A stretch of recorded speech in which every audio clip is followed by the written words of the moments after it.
Hey everybody, and welcome back to my YouTube channel. We have some breaking news. Remember folks, that the Democrats are pushing for a higher stimulus relief bill. And until today, Speaker Pelosi and Senator Chuck Schumer have not settled for anything under $2 trillion. Now before we get into the video, be sure to subscribe to my channel and click the notifications bell. On this channel, I always provide you with the most up-to-date and reliable stimulus check information. And by the way folks, leave a comment down below telling me who you think is to blame for holding back our second stimulus payment. Is coming that they've ever seen, says the head of the CDC. Worst number of hungry Americans since the Great Depression. Now Congress is just talking about helping for the first time in months. They haven't met since October on this at the top level. At the same time, we're learning how badly the last COVID relief plan got screwed up.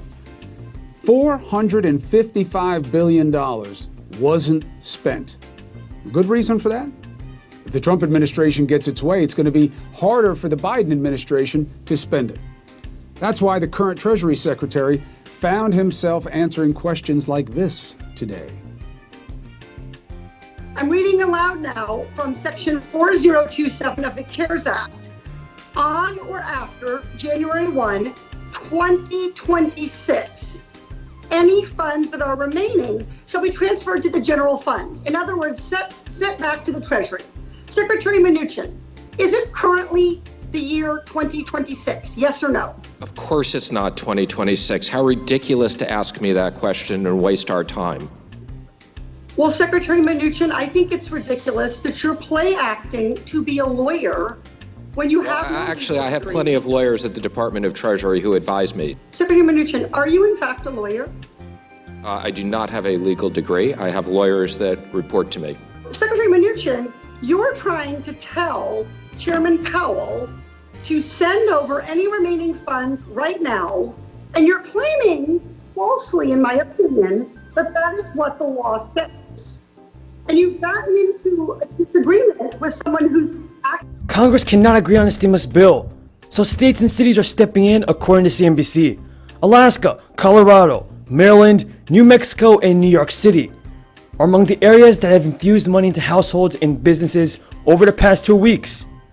So yes folks, stimulus payments and unemployment benefits are going out to some Americans, but it's not through the federal government, it's through the state and local government.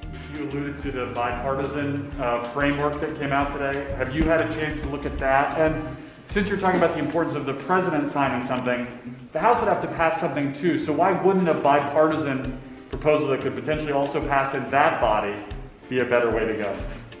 Yeah, we just don't have time to waste time. We have a couple of weeks left here. Everybody tell me in comments down below, do you think that Mitch McConnell is going to pass a second stimulus bill?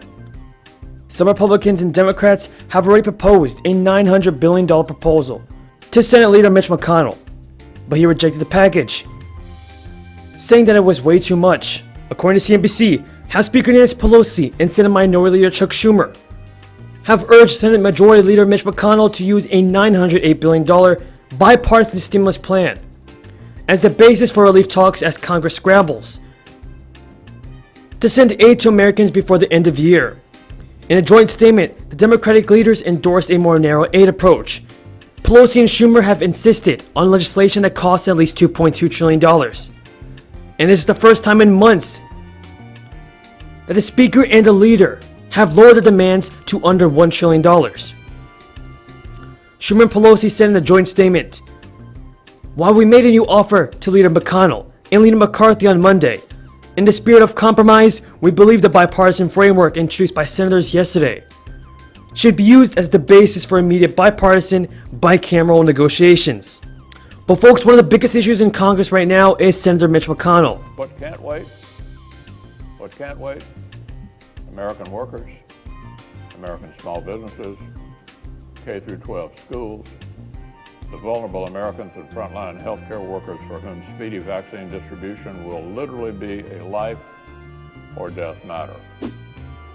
Yesterday, my home state of Kentucky experienced yet another dreadful record-setting day. But Kentuckians also know that hope is in sight. Our state's workers are standing by at the UPS World Port in Louisville, and and the DHL Express American Hub in northern Kentucky, key logistics centers that will play crucial roles in sending vaccines all around the country. Our people are hurting, but they're ready to finish this fight. Congress should not keep them waiting for reinforcements that should have arrived literally months ago. So compromise is within reach. We know where we agree. We can do this. Let me say it again. We can do this. And we need to do this.